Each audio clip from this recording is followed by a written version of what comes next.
Alors, ce qui se passe, c'est que les réacteurs, bien qu'arrêtés, dégagent encore pas mal de chaleur.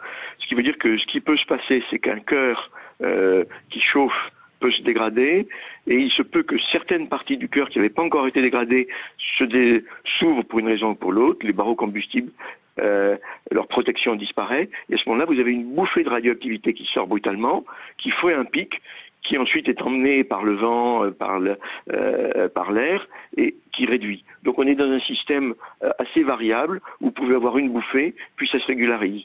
Tant que c'est ça, c'est que l'évolution n'est pas énorme. D'accord. Mais c'est tout ce qu'on peut en dire. Comment est-ce qu'on peut faire à long terme pour stopper ces fuites? Quelles sont les options possibles?